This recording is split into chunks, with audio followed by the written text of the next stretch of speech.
शुरू करते हैं महर्षि पतंजलि के लिए लिखे गए प्रार्थना के साथ में। योगेन चित्तस्य पदेन वाचा मलं शरीरस्य च वैद्यकेन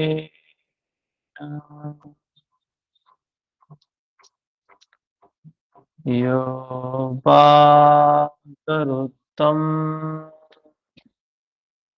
प्रवरं मुनीनां पतञ्जलिं प्राञ्जलिरानतोऽस्मि। तपः स्वाध्याय ईश्वर प्रणिधानानि क्रियायोगः समाधिभावनात् क्लेशतनुकरणार्थश्च अविद्यास्मिता रागद्वेषाभिनिवेशाः क्लेशाः अविद्याक्षेत्रमुक्तरेषां प्रसुप्तनुविच्छिन्नोदाराणाम् अनित्यासुचे दुःखानात्मसु नित्यसुचे सुखद्माख्यातिर्विद्या हरिओम सर।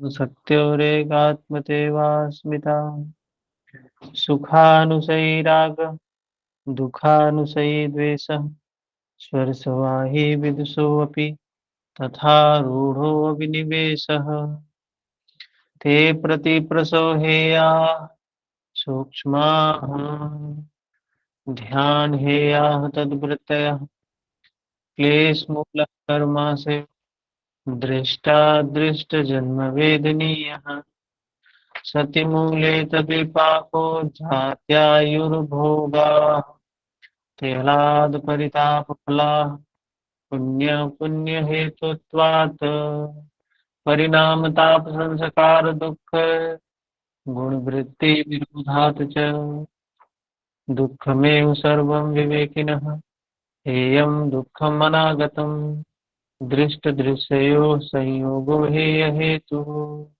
प्रकाश क्रिया स्थितिशीलं भूतेन्द्रियात्मकं भोगापवर्गार्थं दृश्यम् विशेष विशेषलिंग मात्रा लिंगानि गुणपर्वाणि दृष्टा दृशी मात्रः शुद्धोऽपि प्रत्ययानुपस्यः।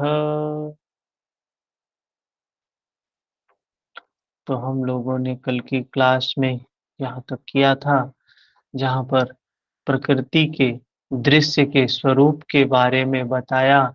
यह प्रकृति तीन गुणों वाली है। प्रकाश क्रिया स्थिति शीलम भूतेन्द्रियात्मकम। तीन गुण है, प्रकाशक क्रिया करने वाले और रोकने का काम, अर्थात सत्व रज तम। इन तीनों गुणों से निर्मित भूत इंद्रियों से सहित, भूत इंद्रियों के सहित क्या करने के लिए है? भोग और अपवर्ग। अशोक जी हरिओम।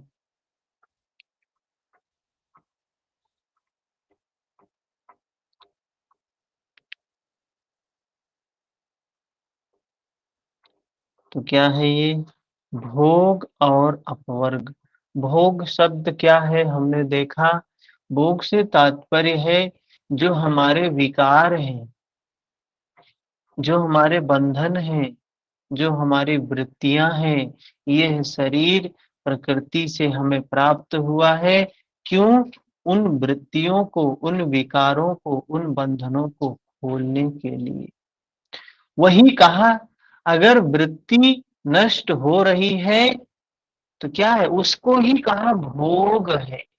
जब सभी वृत्तियां नष्ट हो जाएंगी तो क्या है? अपवर्ग है, घूंघट। ये घूंघट उतारना ही भोग है। भोग मतलब ये जो विकार है, इन विकारों को नष्ट कर रहे हैं, नष्ट कर रहे हैं, नष्ट कर रहे हैं। इन घूंघट को खोल रहे हैं, उतार रहे हैं। कबीर की भाषा में कहें तो तुम्हें पिया मिलेंगे, वह अपवर्ग मिल जाएगा, कैवल्य मिल जाएगा। प्रकृति के 4 स्वरूप बताए, विशेष, अविशेष, लिंग और अलिंग। ये क्या है? विशेष, अविशेष, लिंग, अलिंग। तो विशेष बताया वह पुरुष परमात्मा, वह हम कह सकते हैं जो अपवर्ग, अपवर्ग भी बोल सकते हैं उसको, कैवल्य भी बोल सकते हैं। विशेष क्या है? अपवर्ग ही विशेष है। और अपवर्ग की प्राप्ति के लिए जो भोग बताया गया है, अपवर्ग के लिए क्या करना होगा? बंधनों को खोलना होगा, वृत्तियों को नष्ट करना होगा, संस्कारों को नष्ट करना होगा। ये क्या है? अविशेष है। और लिंग मात्र स्वरूप का समझना, स्वरूप, प्रगट स्वरूप का समझना लिंग। और अलिंग क्या है? अदृश्य रूप से समझना उस प्रकृति को। तो यह 4 स्वरूप बताया। थोड़ी सी गहरी बात हो सकती है, हो सकता है आगे कभी स्पष्ट हो जाए, ठीक है। लेकिन बताया गया है कि यह प्रकृति अपने प्राप्त करवाती है, क्या है उसके 4 भाग बताए हैं। प्रकृति का वर्णन करने के बाद फिर पुरुष के बारे में बताते हैं। पुरुष क्या है? दृष्टा है। जैसे हमने शुरू में देखा था, योग क्या है? तो चित्त वृत्ति निरोध है। जब वृत्ति निरोध होगा तो क्या होगा? तदा दृष्टु स्वरूपे अवस्थानम, ये दृष्टा अपने स्वरूप में स्थित हो जाएगा। साधना जी हरिओम। दृष्टा अपने स्वरूप में स्थित हो जाएगा, ठीक है, बात तो समझ में आई। दृष्टा, तो ये बंधन कैसे खुलता है? ये वृत्तियां कैसे नष्ट होती हैं? ये विकार कैसे नष्ट होते हैं? संस्कार कैसे नष्ट होते हैं? तो हम गीता में भी देख रहे हैं, दृष्टा भाव में स्थित होने से ये विकार नष्ट होते। जब हम विकारों को देखते हैं, महर्षि पतंजलि ने सूत्र दिया, वितर्क, विचार, आनंद, अस्मिता, संप्रज्ञात, सम्यक प्रकार से जानने से था, दृष्टा भाव में स्थित होने से। तो उन्होंने कहा वो जो चेतन है ना, वो जो दृष्टा है, वो क्या है? वो वो शुद्ध है, स्वभाव से सर्वथा शुद्ध है, निर्विकार है, उसमें कोई विकार नहीं है, वो विकार से रहित है। तो फिर वो बंधन में कैसे पड़ गया भाई? प्रश्न उठता है। जब उसमें विकार हो ही नहीं सकता तो वो बंधन में कैसे पड़ गया? हम उसी की मुक्ति के लिए तो काम कर रहे हैं जिसको आत्मा कहते हैं। और आत्मा के लिए भगवान कृष्ण कहते हैं, नैनन छिन्दन्ति शस्त्राणि, नैनन दहति पावक, न शस्त्र से कटे, न अग्नि जलाए, भिगोए न पानी, न मृत्यु मिटाए। वही आत्मा सच्चिदानंदमय, वही आत्मा सच्चिदानंदमय। उसको ये विकार फंसा लिए हैं। क्या वो विकारों की वजह से फंस गया है? वो आत्मा जो सच्चिदानंद है, स्वरूप है, वो कैसे फंसा हुआ है? वो बंधन में कैसे आ गया है? तो कह रहे हैं वो तो शुद्ध है, लेकिन वो क्या है? शुद्धोपि प्रत्ययानुपस्य, पश्य का मतलब होता है देखता है। देखना कैसे चाहिए उसको? उसको देखना चाहिए, वो देख, उसका काम ही है देखने का, उसका काम क्या है? देखने का। तो वो देखता है, लेकिन देखेगा कैसे?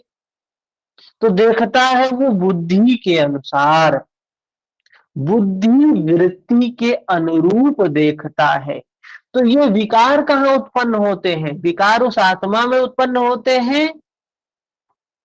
नहीं, विकार आत्मा में उत्पन्न नहीं होते हैं, विकार बुद्धि में, मन में, चित्त में उत्पन्न होते हैं।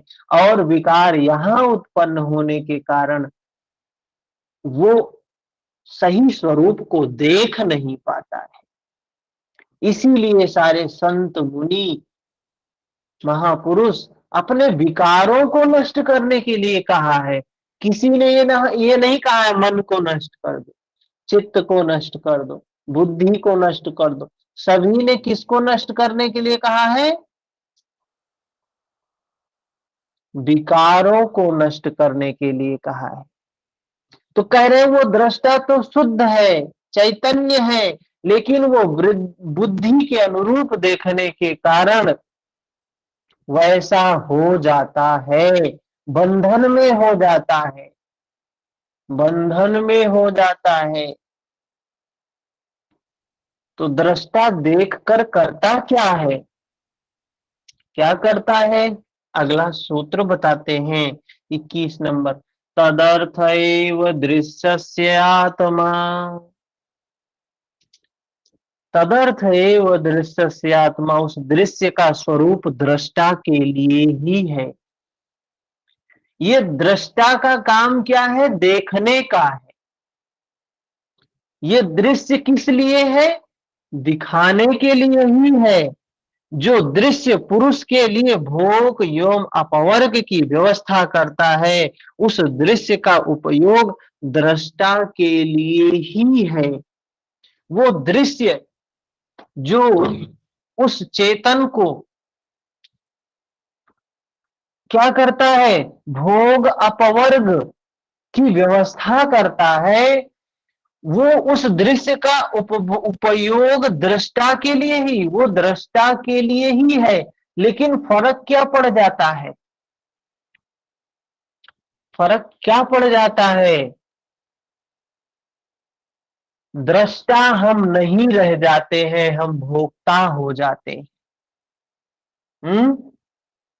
होता क्या है? जैसे कहते हैं ना, आम खाओ पेड़ मत गिनो। मतलब क्या है? ये मत पूछो कि कहां से आया है, कैसे आया है, क्या होगा, क्या है। उसके माया जाल में फंसने की बात नहीं की है। मनुष्य को क्या करना चाहिए? अनासक्त होके जीवन को जीना चाहिए। हम क्या करते हैं? हम आसक्ति पाल लेते हैं और उस आसक्ति में उलझ जाते हैं, कामनाओं की आसक्ति में उलझ जाते हैं। कामनाएं कभी पूरी होती नहीं है, जीवन भर हम दौड़ते रहते हैं उस मृग की भांति। कस्तूरी कुंडल बसे मृग ढूंढे वन माही। तो हम अपने स्वरूप में स्थित होकर क्या करें? भोग करें चीजों का, और उनसे उसमें आसक्त ना हुए। लेकिन होता क्या है? हम भोग नहीं पाते हैं, हम भोग बन जाते हैं, हम बंधन निर्माण करना शुरू कर देते हैं। तो कहा तदर्थ एव दृश्यस्य आत्मा, वो जो दृश्य है उस आत्म के कल्याण के लिए ही है। लेकिन हम उस दृश्य को क्या बना लेते हैं? अपना बंधन बना लेते हैं, राग पैदा करने लगते हैं। अविद्या के कारण अस्मिता उत्पन्न हो जाती है, मैं मेरे का भाव उत्पन्न हो जाता है, राग होने लगता है, द्वेष होने लगता है। तो कहा ये अविद्या, अविद्या को नष्ट करो, अस्मिता को नष्ट करो, राग द्वेष को नष्ट करो। ये सब क्या है? क्लेश है। और हम क्लेशों के अनुरूप देखने लगते हैं। और ये हमें, हमारे लिए थी ये भोगाप वर्गार्थम, दृश्य तो था हमें मुक्ति दिलाने के लिए। लेकिन ये दृश्य को हमने क्या बना लिया? बंधन का कारण बना लिया। ठीक है? कुछ प्रश्न है किसी का? नहीं समझ में आया तो बताएंगे, फिर से उसको दूसरे तरीके से समझा सकते हैं। बात समझ में आई सभी को? आगे बढ़े।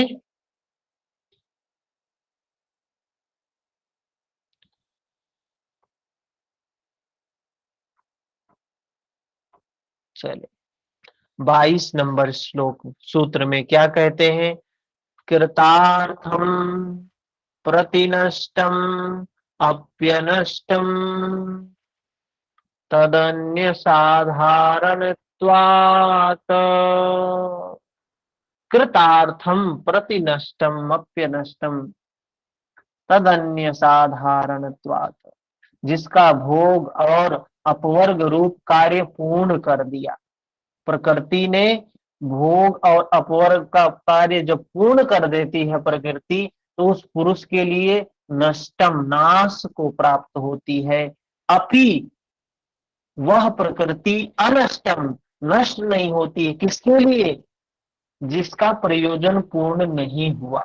यही देखिए बंधन निर्माण यही शुरू होता है। यही बंधन निर्माण शुरू होता है। जो ये हमारे यहाँ धर्म अर्थ काम मोक्ष की संकल्पना बताई गई है, गलत नहीं बताई गई है। वो संकल्पना बिल्कुल सत्य है। जहाँ पहले जीवन में धर्म होना चाहिए, धर्म के आधार पे अर्थ अर्थ कमाना चाहिए, अर्थ के आधार पर कामनाओं को पूरा करना चाहिए, भोग करना चाहिए। धर्म अर्थ काम और अंतिम में बताया मोक्ष। मोक्ष उनसे ऊपर उठ जाना। कामनाओं को पूरा करना तो अच्छी बात है, लेकिन हो क्या जाता है? पूरा जीवन हम कामनाओं से ही शुरू करते हैं। हमारे जीवन की शुरुआत कहां से होती है? कामना से। भगवान ने ऋषियों मनीषियों ने क्या बताया? हमारे जीवन की शुरुआत कहां से होनी चाहिए? धर्म से होनी चाहिए। और हम शुरू करते हैं कामना से। धर्म कामनाओं के कामनाओं को पूरा करने के लिए हम अर्थ कमाते हैं। कितना उल्टा है जीवन। देखिए बताया गया है पहले धर्म, धर्म के आधार पर अर्थ कमाओ, अर्थ के आधार पर कामना की पूर्ति करो, और कामनाओं की पूर्ति होने के बाद उनसे विरक्त हो जाओ। ये बताया। हम लोग क्या करते हैं?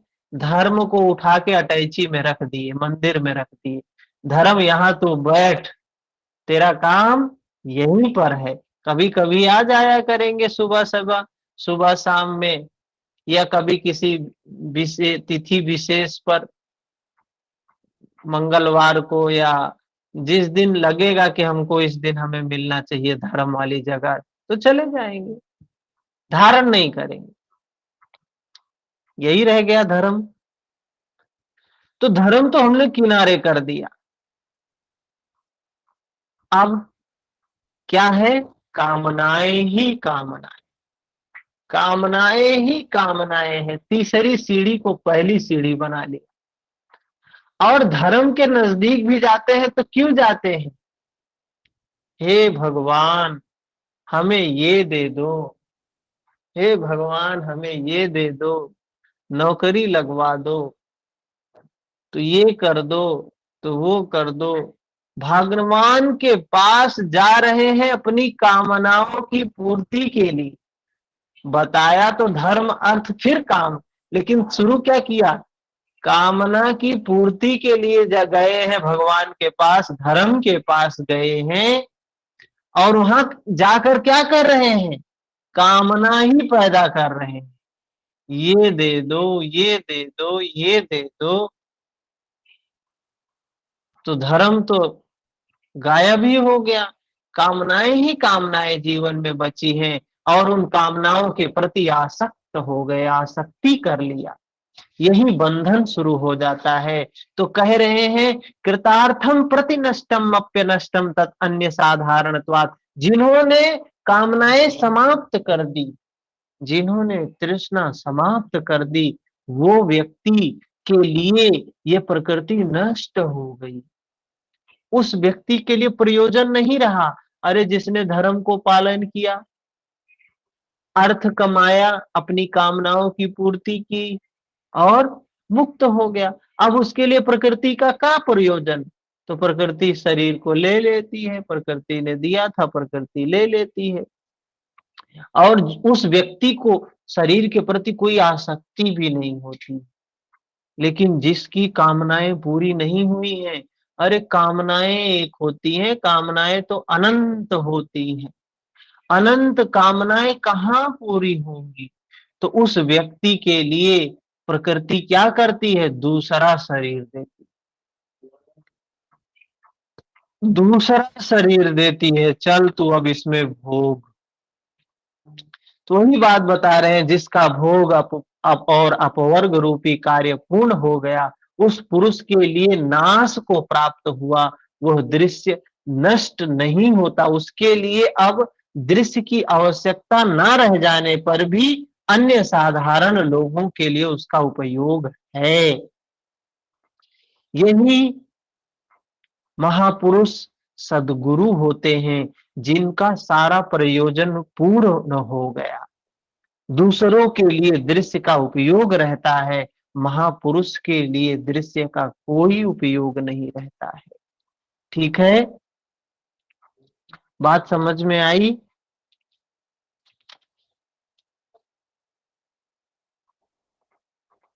आगे चले। फिर अब बताते हैं दृश्य और दृष्टा के संयोग का स्वरूप बतलाते हैं। देखिए, अगर बात नहीं समझ में आती है तो निसंकोच लिख के भी मैसेज कर देंगे कि हमें नहीं समझ में आया, तो फिर से समझाएंगे उसे। हाँ, और नहीं समझ में आएगा तो फिर हम क्लास में रहना भी व्यर्थ है, टाइम ही पास होगा, क्योंकि जब बात ही नहीं समझ में आई तो क्या मतलब है। और जरूरी हो सकता है ना समझ में आए। हम लोग सोचिए 2018 से योग सूत्र पढ़ रहे हैं, 18 क्या 2017 से, 2017 से आज लगभग 4-5 साल हो गया, अब ये बात जाके समझ में आ रही है। तो जरूरी नहीं है कि आप लोगों को एक बार में 2 बार में सूत्र समझ में आ जाए। प्रयास तो करते हैं कि समझ में आए, उस स्तर से पढ़ाते हैं, लेकिन हो सकता है कि ना समझ में आए। निसंकोच, तनिक भी संकोच किए बिना बार बार पूछ सकते हैं, ये सूत्र नहीं समझ में आया, इसको फिर से बताएं। दूसरे तरीके से समझाने का प्रयास करेंगे और सरल तरीके से समझाने का प्रयास करेंगे। बात है समझ में आने की। जब सूत्र समझ में आ जाएगा तो उसको याद करना आसान हो जाएगा। और एग्जाम के लिए भी ये समझिए, अगर योग के फील्ड में रहना है तो योग सूत्र से भाग नहीं सकते हैं, आधार है योग का। योग को समझना है तो योग सूत्र और भगवत गीता को समझना ही पड़ेगा। ठीक है, तो क्या कह रहे हैं अब? दृश्य, दृश्य अर्थात प्रकृति, और दृष्टा, इन दोनों के संयोग के बारे में बताते हैं। जड़ और चेतन के संयोग के बारे में बताते हैं। क्या है ये? स्वामी शक्त्योः स्वरूपोपलब्धि हेतु संयोगः।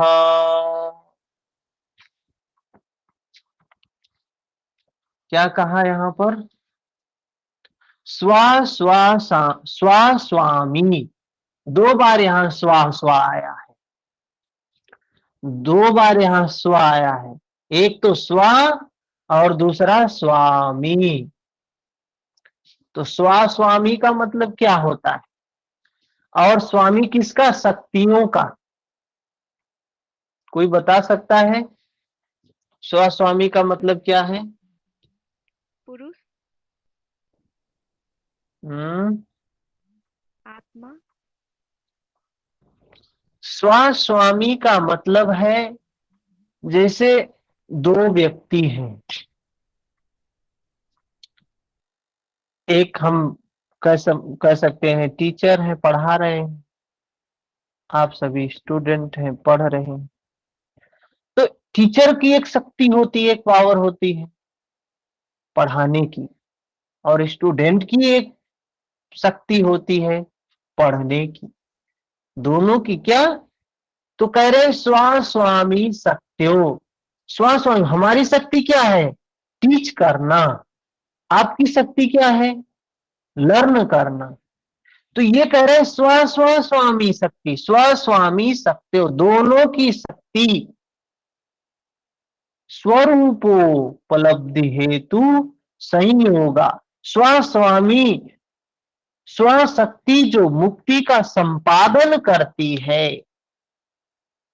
अब बात आती है स्वशक्ति जो मुक्ति का संपादन करती है, अर्थात अगर हम अपनी शक्ति का उपयोग ना करें और आप अपनी शक्ति का उपयोग ना करें तो क्या उद्देश्य प्राप्त होगा?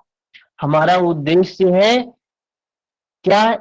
ज्ञान लेना या फिर एग्जाम को क्लियर करना या अध्यात्म को सही मायने में समझना। अगर हम अपनी शक्ति का उपयोग न करें, आप अपनी शक्ति का उपयोग न करें, तो क्या हमारा उद्देश्य पूरा होगा? नहीं होगा। तो ऐसे ये दो शक्तियां हैं, एक जड़ है एक चेतन है। जड़ शक्ति का काम क्या है? वो दृश्य है, वो दिखाने वाली स्वरूप को दृश्य रूप में दिखाती है। एक देखने वाला है, दूसरा दिखाने वाला है। देखने वाला कौन है? देखने की शक्ति किसकी है? उस दृष्टा की है, उस पुरुष की है, उस चेतन की है, उस आत्मा की है। दिखाने की शक्ति किसकी है? तो प्रकृति की है, तीनों गुणों की है, बुद्धि की है, मन की है, इंद्रियों की है, चित्त की है, अहंकार की है। ये सब क्या है? इनकी शक्ति दिखाने की है और चेतन की शक्ति देखने की है।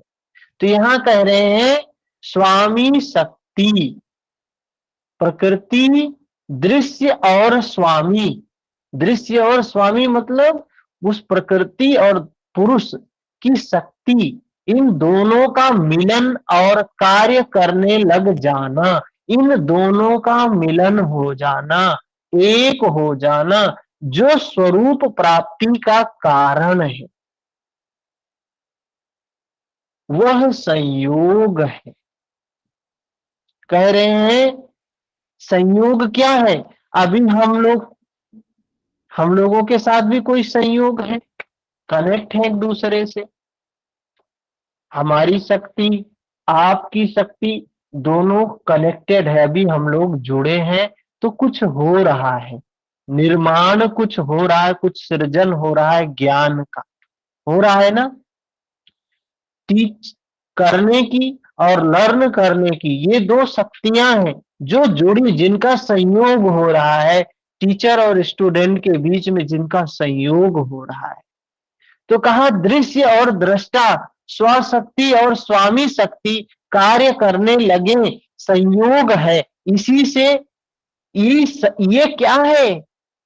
इसी से ज्ञान उत्पन्न हो रहा है ना, इसी से ज्ञान उत्पन्न हो रहा है। हम दोनों जुड़े, एक जगह एक प्लेटफॉर्म पर मिले, संयोग होने के बाद ही ज्ञान उत्पन्न हुआ। बिना किसी के माध्यम के संयोग के ज्ञान नहीं उत्पन्न होता है। तो बता रहे हैं ये जो दोनों शक्तियां हैं, दृष्टा और दृश्य, इन दोनों शक्तियों के संयोग होने पर ही क्या होता है? दोनों शक्तियों के संयोग होने पर ही ये वृत्तियों को नष्ट करने की क्षमता आती है। वृत्तियों को नष्ट करने की क्षमता आती है, बंधन को खोलने की क्षमता आती है, विकारों को नष्ट करने की क्षमता आती है, क्लेशों को नष्ट करने की क्षमता आती है, संस्कारों को समाप्त करने की क्षमता इसी से आती है जब दोनों का संयोग होता है। दोनों शक्तियों का जब संयोग होता है तो यह क्षमता आती है। एक एक सूत्र पीछे था, क्या था? दृष्टा और दृश्य का संयोग, दृष्ट दृश्यो संयोगो हेय हेतु। यहां क्या बताया था? ये भी तो कुछ ऐसे ही लग रहा है सूत्र, है?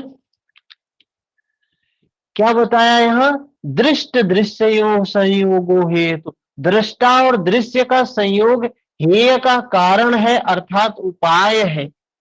ये दुख का कारण भी है और मुक्ति का उपाय भी है। जैसे हमने बताया कि डॉक्टर के पास जाते हैं तो डॉक्टर क्या करता है? डॉक्टर पहले डायग्नोसिस करवाता है कि इसको टाइफाइड है कि मलेरिया है कि डेंगू, डायग्नोसिस करवाता है ना। तो वो देखता है नहीं इसको क्या है, मलेरिया है, मलेरिया है। तो ये मलेरिया उस बीमारी का कारण है, हाँ।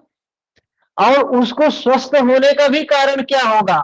वो मलेरिया जब समाप्त हो जाएगी तो वो व्यक्ति स्वस्थ हो जाएगा। तो दृष्ट और दृश्य दोनों का संयोग ये हेतु दुख का कारण है। और ये कारण ही जब समाप्त होगा तो क्या हो जाएगा? मुक्ति की अवस्था आ जाएगी, बीमारी रहित अवस्था आ जाएगी। तो वही बात बताया कि ये दोनों शक्तियों, जब दोनों शक्तियों का संयोग होता है, स्वरूप स्वस्वरूप उपलब्धि हेतु संयोगा, इनका जब संयोग होता है तो उसको नष्ट करने की क्षमता भी आती है सजगता होने पर। ये संयोग की आवश्यकता क्यों पड़ी? प्रश्न उठता है, ये संयोग की आवश्यकता क्यों पड़ी? ये संयोग जो होता है, पीछे बताया हे हेतु, ये संयोग क्या है? दुख का कारण है। तो ये संयोग होता काहे को है? तो ये बीमारी अगर टाइफाइड आई तो बीमारी क्यों आई? सजग नहीं थे, हाइजीन मेंटेन नहीं रखे, गलत वातावरण में रहे होंगे, तभी बीमारी आई। तो ये हमारे चित्त में जो विकार आया वो का कारण क्या है? अगले सूत्र में महर्षि पतंजलि बताते हैं, तस्य हेतुरविद्या। इसका हेतु क्या है? अविद्या है। इस संयोग का कारण अविद्या है। अविद्या के मिटने के साथ ही संयोग भी मिट जाता है। तो ये जो संयोग है, यहां पर हमको जब अवेयर हो जाते हैं, सजग हो जाते हैं, तो ये मुक्ति का कारण बन जाता है। और इसी संयोग पे, मैं मेरे का जो संयोग है, इसी संयोग पे जब हम सजग नहीं होते हैं तो यही दुख का कारण बनता है। इसलिए देखिए, इसको दो जगह बताया गया है। एक जगह बताया हे हेतु है, दुख का कारण है, और यहां बताया ये स्वरूप की उपलब्धि का हेतु है, मतलब अपने स्वरूप में स्थित होने की का भी साधन है ये संयोग। तो योग क्या है? योग है कि जब सभी वृत्तियां नष्ट हो जाएंगी, सारे विकार नष्ट हो जाएंगे, अपने स्वरूप की प्राप्ति हो जाएगी, यही तो योग है। तो कह रहे हैं जब अब तदा दृष्टु स्वरूप, दृष्टा अपने स्वरूप में स्थित हो जाएगा। तो कह रहे हैं ये दोनों शक्तियों का संयोग स्वरूप की उपलब्धि का कारण है। कैसे कारण है? जब हम सजग होंगे, अवेयर होंगे, प्रज्ञा के साथ में, संप्रज्ञात के साथ में उसको देखेंगे, तो वही कारण हो जाएगा स्वरूप की प्राप्ति का। और नहीं, अगर वही बेहोशी की स्थिति में होंगे तो यही कारण हो जाएगा बंधन का। यह संयोग होता क्यों है? तो बताया अविद्या के कारण। इस संयोग का कारण अविद्या है। अविद्या जैसे मिटती है, जैसे विद्या आती है, ज्ञान आता है, प्रज्ञा जागती है, ये संयोग भी मिट जाता है। मिटी तो अविद्या, मिटती तो अविद्या है, फिर ये संयोग क्यों मिट गया? विद्या आई, जब प्रज्ञा आई, जब ज्ञान आया तो मिटी तो अविद्या, फिर संयोग क्यों मिट गया? प्रश्न उठता है ये। आप तो प्रश्न पूछते नहीं, तो हमें ही प्रश्न उठाना पड़ता है। हाँ? तो इसका कारण भी अविद्या ही है। ये संयोग क्यों मिट गया? इसका कारण भी अविद्या ही है। ना ये होती, न दृष्टा के दृश्य को समझना पड़ता। अगर अविद्या नहीं होती तो दृष्टा को दृश्य को समझने की क्या जरूरत थी? दृश्य ने अपवर्ग की व्यवस्था कर दी, तो कृतार्थ महापुरुष के लिए ना तो दृश्य की आवश्यकता है, न संयोग की उपयोगिता है। जो महापुरुष है, जिसको प्राप्ति हो गई, उसके लिए अब दृश्य का प्रयोजन नहीं रह जाता है और संयोग की भी उपयोगिता नहीं रह जाती है। एक फकीर, सिकंदर आ रहा था तो फकीर था, उसको संदेश दिया हम उससे मिलना चाहते हैं, उसने मना कर दिया। तो वो बड़ा क्रोध में गया उसके पास, बोला हम तुम्हारे गर्दन को अलग कर सकते हैं। तो उसने कहा इस गर्दन को हमने तुम्हारे कहने से पहले ही अलग कर दिया है, इस गर्दन के प्रति मेरी कोई आसक्ति नहीं है, मैं इसको अलग मानता ही हूं। तो जिसने अलग कर ही दिया है, उसको अलग होने से क्या फर्क पड़ जाएगा? कोई फर्क नहीं पड़ता है। ठीक है, तो कह रहे हैं ये इसका कारण अविद्या है। फिर 25 नंबर सूत्र में कहते हैं तद्भावात् संयोगा भाव हानम तददिशे कैवल्यम। अब चलिए आपके सामने एक प्रश्न है, दुख क्या बताया महर्षि पतंजलि ने?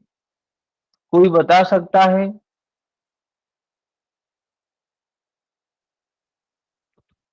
दुख के बारे में कुछ कहा है?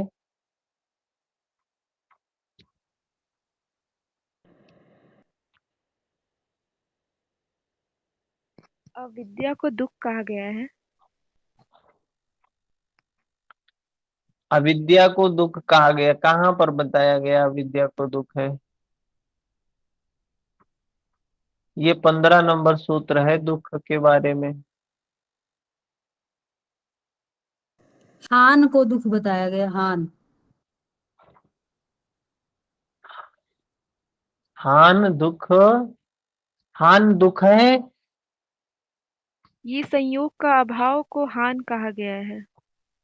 हाँ, संयोग के अभाव को हान कहा गया, मतलब कैवल्य की स्थिति हान है। हान क्या है? कैवल्य की स्थिति है, मुक्ति की स्थिति है, वृत्ति निरोध की स्थिति है, बंधन से मुक्ति की अवस्था है, संस्कारों के नष्ट होने की अवस्था है हान। हमने पूछा दुख क्या है, ये तो दुख के अपोजिट की अवस्था बताया, हान है मुक्ति की अवस्था। तो दुख क्या क्या बोला? दुख को हेय बोला। महर्षि पतंजलि कहते हैं हेय है दुख। क्या है? हेय है।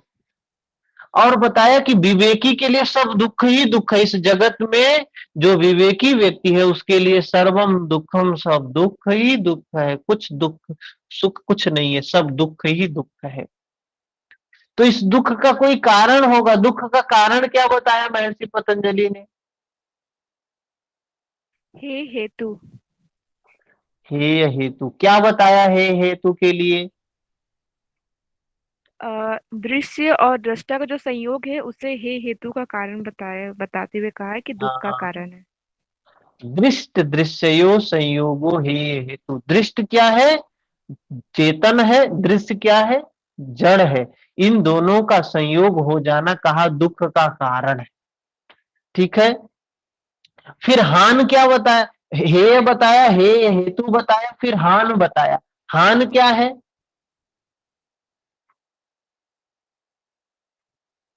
हान बताया ये संयोग का 25 नंबर। अभाव।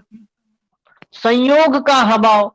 भाई संयोग ही, दृष्ट और दृश्य दोनों का संयोग दुख का कारण है। और हान क्या है? यही संयोग का अभाव हो जाना ही क्या है? हान है, कैवल्य है, मुक्ति है, मोक्ष है।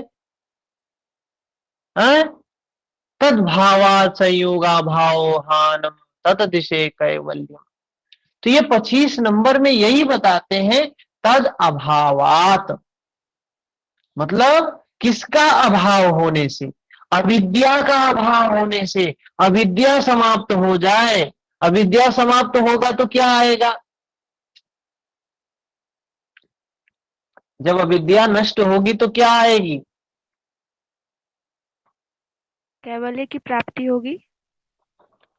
अविद्या विवेक। नष्ट होगी तो विद्या आएगी, प्रज्ञा आएगी, होश आएगा, विवेक आएगा, है?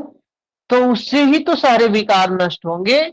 जब अंधकार जाता है तो क्या आता है? अविद्या अंधकार है। अभी अंधकार जाता है तो कुछ आता है, तभी अंधकार जाता है, कि अंधकार जाता है तो प्रकाश आता है? पहले अंधकार नहीं जाता है, प्रकाश जब आता है तो अंधकार जाता है। तो विद्या को लाने के लिए हमें प्रयास करना पड़ेगा ना, प्रकाश को लाने के लिए कुछ करना पड़ता है ना, ऐसे तो प्रकाश आ नहीं जाता है। अंधकार का अस्तित्व तो हर जगह है, लेकिन प्रकाश जहां होता है वहां अंधकार नहीं होता है। हाँ? तो यहाँ क्या बताया? उसका अभाव हो जाना, मतलब विद्या का आ जाना। जब विद्या आ जाती है तो क्या होता है? उस अविद्या के अभाव से संयोग का अभाव हो जाता है, यही हान है। जब विद्या आती है तो अविद्या नहीं होती है और संयोग भी समाप्त हो जाता है।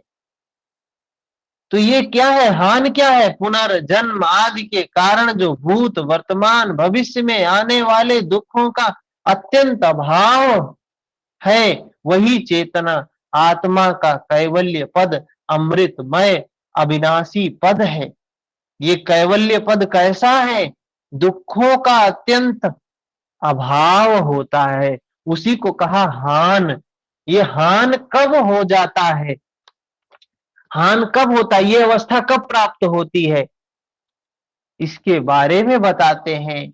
विवेक ख्यातिर विपलवा हानोपाय। हानोपाय, अब बताते हैं उस कैवल्य का उपाय, उस मुक्ति का उपाय बताते हैं। कैसे होता है? तो विवेक ख्यातिर, विवेक ख्याति से वो चीज प्राप्त होती है। निश्चल और निर्दोष विवेक ज्ञान युक्त हान दुखों के अत्यंत अंत का उपाय है। मतलब कैवल्य प्राप्ति का उपाय क्या है?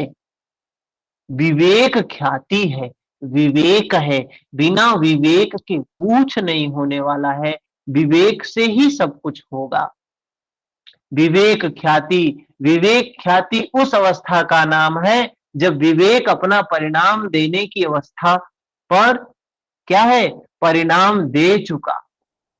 विवेक ख्याति हान को उपाय बताया गया है, हानोपाय बोला गया है।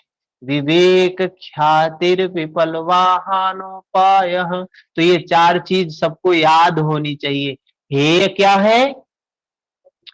हे दृष्ट दृश्योस, ये बताया। हे दुख है, दुख हे है। जो आने वाले दुख हैं वो हे है, उनको नष्ट करने के लिए कहा। हे हेतु का कारण क्या बताया? दोनों का संयोग बताया। और हान क्या बताया? संयोग का अभाव बताया। और उसके बाद क्या बताया? हानोपाय, जहां पर क्या होता है? विवेक होता है। हानोपाय मतलब ये जहां विद्या होती है, हम कह सकते हैं विद्या होती है, विवेक होता है। ठीक है? हानो विवेक ख्यातिर विपलवा हानो पाया। अविपलवा, विपलवा मतलब क्या है? निश्चय और निर्दोष विवेक ज्ञान हान का उपाय है, कैवल्य प्राप्ति का उपाय है। पहले दुख बताया, फिर दुख का कारण बताया, फिर कैवल्य बताया, कैवल्य प्राप्ति का उपाय बताया। चार बात महर्षि पतंजलि ने बताया है। और भगवान बुद्ध ने भी यही 4 बात बताया। ठीक है, कुछ प्रश्न है यहाँ पर? सर निश्चल और निर्दोष क्यों बताया, ये नहीं समझ आया। निश्चल मतलब, निर्दोष मतलब क्या है कि निश्चल मतलब वो चित्त जो है निश्चल हो जाता है, स्थिर हो जाता है, शांत हो जाता है। निर्दोष मतलब उसमें कोई दोष नहीं रह जाता है। चित्त बिल्कुल निश्चल हो गया है, अब उसमें कोई हलचल नहीं है। मेडिटेशन में हम क्या करते हैं, हमारे चित्त में हलचल ही हलचल, वृत्तियां ही वृत्तियां, जैसे नदी में समुद्र में हलचल होती है ना, वैसे हमारे चित्त में भी होता है।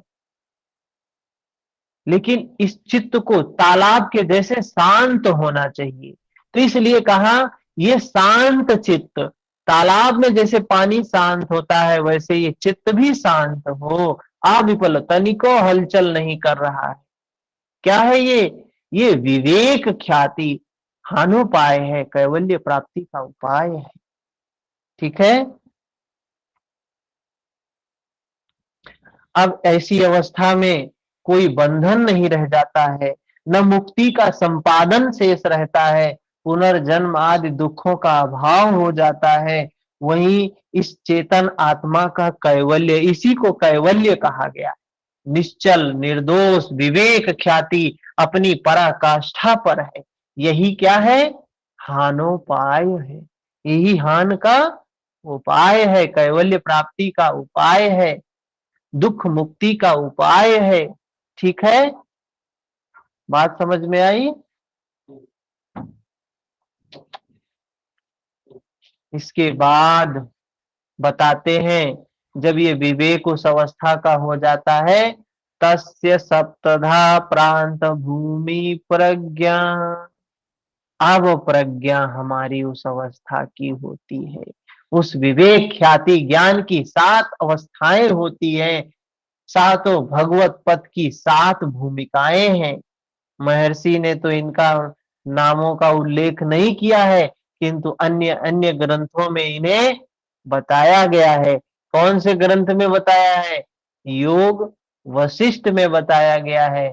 शुभेच्छा, विचारणा, तनु मनसा, सत्वोत्पत्ति, आसन शक्ति, पदार्थ भावना, तुर्यगा, ये ज्ञान की 7 भूमियां हैं। और प्रथम प्रथम पाद में भी बताया है। अच्छा, प्रश्न होना चाहिए कि ये प्रथम पाद में भी ऋतंभरा प्रज्ञा के बारे में बताया, प्रज्ञा के बारे में बताया, और यहां भी प्रज्ञा के बारे में बोल रहे हैं, क्यों बोल रहे हैं? तो वहां भी उसी अवस्था में बताया था, अध्यात्म प्रसाद के बाद ऋतंभरा प्रज्ञा आती है। यहाँ विवेक के बाद बता रहे हैं वो प्रज्ञा आती है।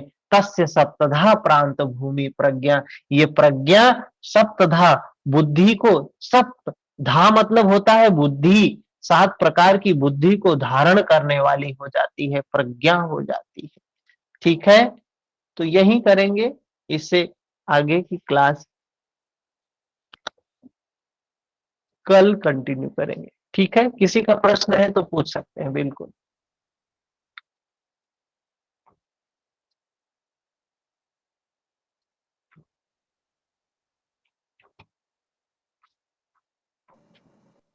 हरिओम पिछले सर। बार से गुरु सर इस बार और कुछ नया आ रहा है। पिछले बार जब पढ़ाए थे तो और कुछ मतलब था, इस बार लग रहा और कुछ नया आया है इसमें। हाँ, होता है, यही है। सूत्र समुंदर है, समझिए, जितना गोता लगाएंगे उतनी गहराई दिखती जाएगी। हाँ योग सूत्र है ये। हम्म, जितनी बार पढ़ेंगे, जितनी बार पढ़ाएंगे, नए शब्द आएंगे, नई बातें निकल कर आएंगी, यही तो सार है। हम्म, किताब में कहाँ से समझ में आएगा?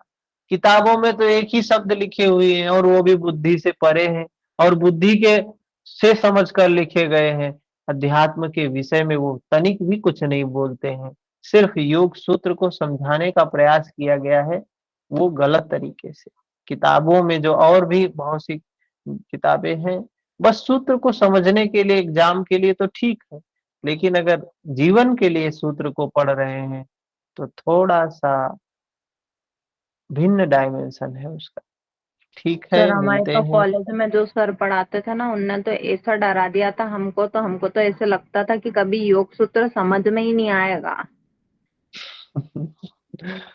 और उनने, हाँ, जबकि है ना, योग सूत्र का ही कोई टॉपिक लेके उसमें पीएचडी करा था, फिर भी वो बस डराने का ही काम करते थे, कभी समझाया ही नहीं। वो पहले ही क्लास में पहले दिन आए तो बोले तुम इसको ढंग से पढ़ लेना, इसमें ही सबसे ज्यादा फेल होते हैं बोले। तो अब धीरे धीरे ऐसा होता था कि हम क्लास में जाते तो और पीछे से निकल के आ जाते, धीरे धीरे उनकी क्लास में एक दो बच्चे बैठे रहते थे बस, और सब चले जाते हैं। क्योंकि उनको समझ में नहीं था, खुद वो समझे नहीं थे, तो दूसरों को क्या समझाएंगे वो। हाँ। हम्म, यही बात। चलिए ठीक है।